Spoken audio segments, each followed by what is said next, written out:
सुदामा। बहुत समय पहले की बात है।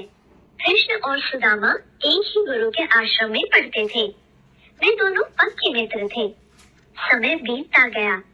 कृष्ण द्वारिका के राजा बने, पर सुदामा का जीवन गरीबी और कष्टों से भरा था।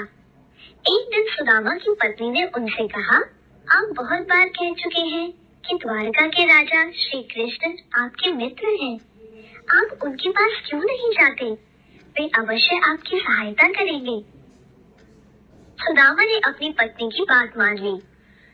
इतने दिनों बाद मित्र से मिलूंगा, खाली हाथ कैसे जाऊं?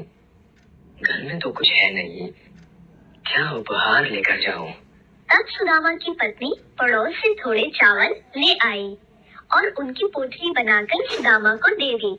सुदामा घर से चल पड़े। उनका मन घबरा रहा था। कृष्ण अब इतने बड़े राजा हो गए हैं, अगर उन्होंने ना पहचाना तो? चलते चलते वे द्वारिका जा पहुँचे। कृष्ण के महल के द्वार पर जा खड़े हुए। आपको किससे मिलना है? मेरा नाम सुदामा है, मैं अपने मित्र कृष्ण से मिलने आया हूँ। जैसे ही भीतर जाकर द्वारपाल ने सुदामा का नाम लिया, कृष्ण दौड़े दौड़े बाहर आए। उन्होंने सुदामा को स्नेह से बाहों में भर लिया, फिर आदर से अंदर ले गए। परात में पानी लेकर उन्होंने स्वयं सुदामा के पैर धोए, अपने साथ सिंहासन पर बिठाया। फिर दोनों बहुत देर तक बचपन की बातें याद कर करके हंसते रहे।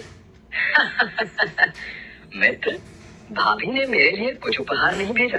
सुदामा चावलों की पोटली देने में संकोच कर रहे थे। कृष्ण ने हाथ बढ़ाकर स्वयं पोटली ले ली। उसमें से लेकर 2 मुट्ठी चावल प्रेम से खाए। कुछ दिन राजमहल में सुख से रहने के बाद सुदामा विदा हुए। घर लौटते समय वे सोचने लगे, कृष्ण ने कुछ दिया तो है नहीं, घर में पत्नी आस लगाकर बैठी होगी, अब घर जाकर मैं क्या कहूँगा? सुदामा जब अपने गांव पहुँचे तो वहाँ का दृश्य देखकर चकित रह गए। जहाँ उनकी टूटी फूटी झोपड़ी थी, वहाँ अब महल खड़ा था। वहाँ का वैभव बिल्कुल द्वारिका जैसा ही था। सुदामा सब समझ गए। अरे, यह चमत्कार अवश्य ही कृष्ण ने किया है। उन्होंने मित्र का मान रख लिया।